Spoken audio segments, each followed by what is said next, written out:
So as we approach the end of the week, I think it's been a disappointing one. I've got to be honest. I was expecting more this week. I was thinking that we were going to see some movement on some key targets and possibly have one over the line by now. Well, we seem to have one close to being over the line by now, but it's not one we expected, of course, in Callum Wilson. I'm going to talk about that in a second. Before I do, though, if you're new to the channel, do subscribe. It takes 2 seconds to do so. So really appreciate if you can. Just go and check if you aren't a subscriber and just give it a subscribe for us. I really appreciate it. Also hit that like button because that's what helps us. Reach out to the audience, which is what it's all about, of course. I want to talk about Callum Wilson first. I did a video day before yesterday on it, a quick one, sort of reactionary video. I was really annoyed.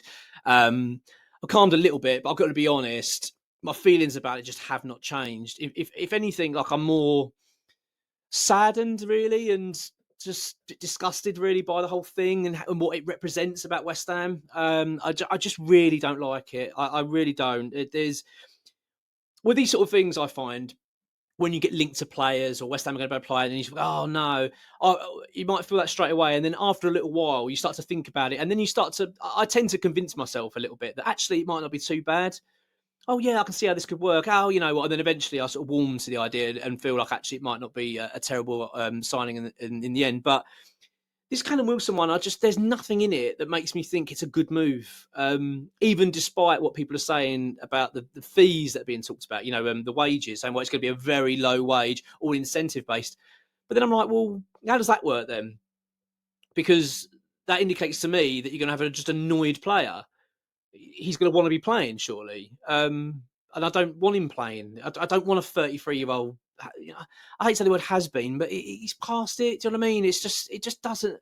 If this is the signing, right? You just feel like saying, well, just keep Ings or keep Antonio. If that's what you're going to do, if you're just going to have a backup guy on the bench and bring him on occasionally to grab a goal or whatever, or to cover for an injury, then we might as well just keep Danny Ings. All right, look, Danny Ings is on a higher wage, but you could certainly do a deal for Antonio.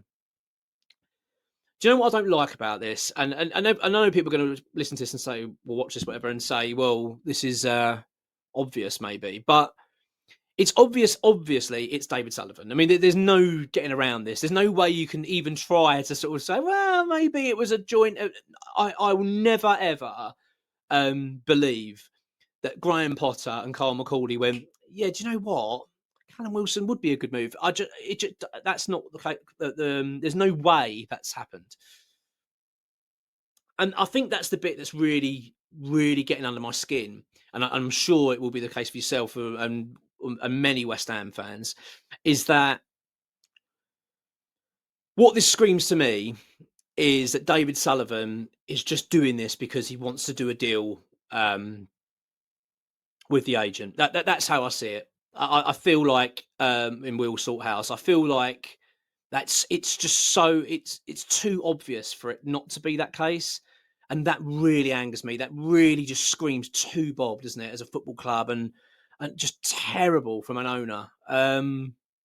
Because if you cast your mind back, it wasn't too long ago, a few months ago, and it was with Carl McCauley. There was talk about Carl McCauley came out and said, he didn't say it publicly, but it came through the channels, that Carl McCauley wasn't interested in dealing with agents. And I remember at the time people going, well, what's he talking about? You're going to have to deal with agents. This is what he meant. It wasn't that he wasn't going to talk to agents. It's that he didn't want an agent running the show in terms of these are your players, i.e. a David Sullivan model.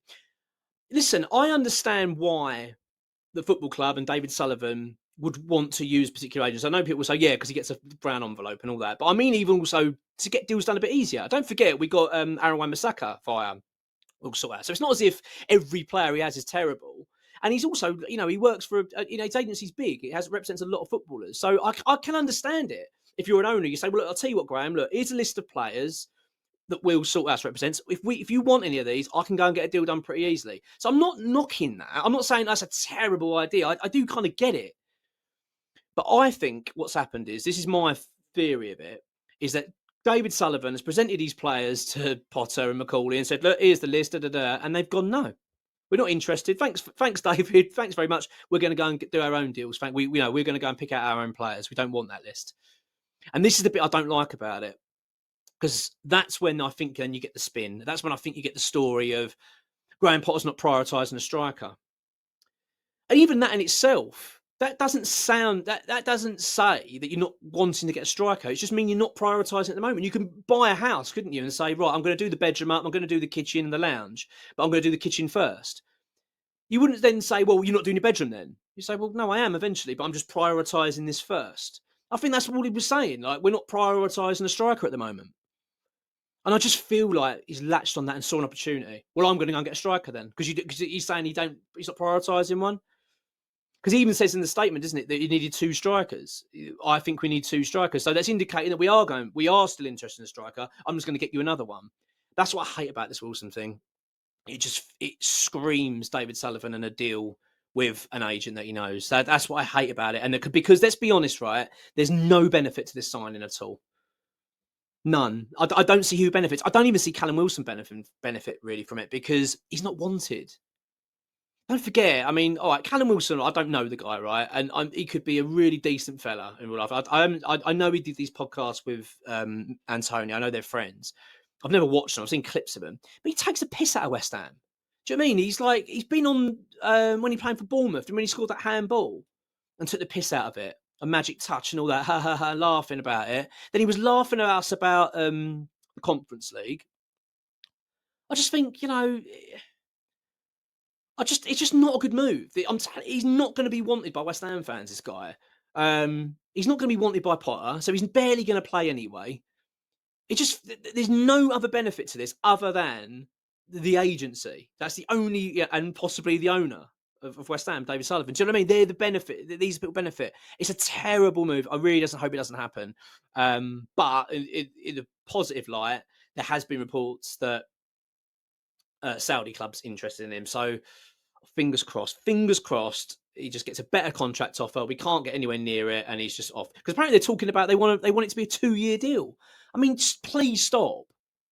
I tell you what, it's just this whole Callum Wilson thing just feels like a huge step backwards for West Ham. Like, anything we've been thinking, like, oh, we're moving forward a little bit, or we're changing our tactics of who the players we're going for, younger players, hungry players. Yeah, this just feels like not even a slight step back. It feels like a leap, doesn't it? It feels like back to when fucking Sullivan took over. Oh, I hate it. I really, I nothing about this deal I like. Nothing. I really, really hope it doesn't happen.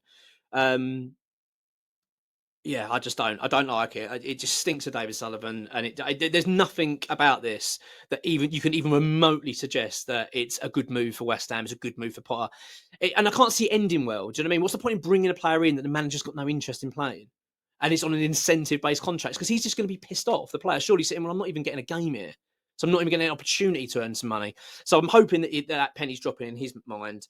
Surely he's seen the reaction as well, Wilson. He must know that West Ham fans don't really want him there. Anyway, that's my thoughts on that.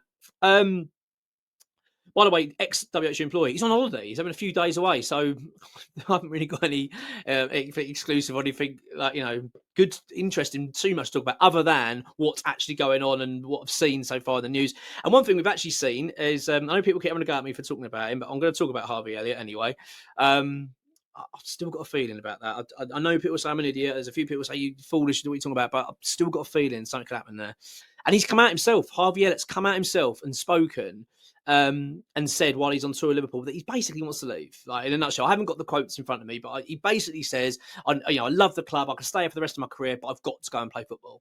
And like I've said, he wants to go and play in the World Cup. He wants to be in the World Cup squad. So not only does he want to move away from Liverpool, he wants to be playing regular first team football. So that rules out a lot of clubs. That's what I like about that statement. It rules out Spurs. It rules out because he's not going to go from Liverpool to another big club. I don't think he can afford to do that, because he'll think, well, what if he goes to Spurs and doesn't quite get in, doesn't quite work? Competition ahead of him. You look at West Ham, you might think, oh, I'm straight into that team. I'm straight into that midfield. I'm one of their best players immediately. And it's not like he's joining a crap side. You've got JARROD BOWEN there. You've got Somerville ahead of you. Obviously, still Paqueta still at the club. You've still got all these players around. It's not as if it's a bad football club to be joining. I really, the fact he's now publicly coming out and basically saying, I'm leaving Liverpool. Just get it done, West Ham. Go on, get it done. I was really hoping we'd see a bit of movement on it this week. So I also thought we would about the goalkeeper as well. Hermansen from Leicester. I think we're waiting on Leicester to get the Begovic deal done. I think we're waiting for them to get their house in order in terms of their goalkeeper situation, and then they will sell. I think that's what we're waiting on. I really want us to get that deal done as well. Yeah, it's feel like a crap week, isn't it? This Wilson thing has just totally dented everybody. It's totally sucked the life out of any enthusiasm now. It feels like. I mean, we've now got to try and rebuild that, and I feel we're going to. The only way it's going to be rebuilt is by West Ham now going to get some deals done, and hopefully this Wilson deal just falls apart. I really, really, really hope it does. Final one I want to touch on is Nicholas Jackson. We've just been linked. I've seen that come from Matt Law, who's a pretty decent journalist, actually. I think it's on Telegraph, and he basically has said that West Ham are interested in Nicholas Jackson. It's got to be a loan. And this kind of goes back to what I was saying earlier. I do think West Ham will get another striker. I do think we will get a striker. As I said, I just think it was the fact that West Ham weren't prioritising it. We know what the priority is. It's the midfield. We've got to get a midfield built, and we need to get a new goalkeeper. So I think striker will be regarded as we'll get once we've sorted all that, then we'll go and get a striker done. So it's interesting, Jackson, because although it seems like a bit of a far reach in terms of cost, I don't think we're going to buy him. I can't see how we can afford it anyway. So I imagine if we're going to go for him to be a loan, I don't know. It's an interesting link. It's just who it's come from is quite credible. That's the thing. It's not come from a sort of a bit of a iffy source. It's come from a very credible journalist. So it'd be very interesting to see what happens there. But yeah, that's where we are at the moment. I'm going to do videos tomorrow. A bit more of a meaty update, a few other things as well. So yeah, but this is where things are at the moment. And I just praying that this Callum Wilson deal collapses. We really need it to, and we need to then go and get some more targets done. I think if that happens, I feel that the confidence starts to lift again. But David Sullivan, oh, please just keep your bloody nose out of West Ham transfer business. It never, ever works out well at all. Anyway, have a good one. Catch you tomorrow. Come on, your ones.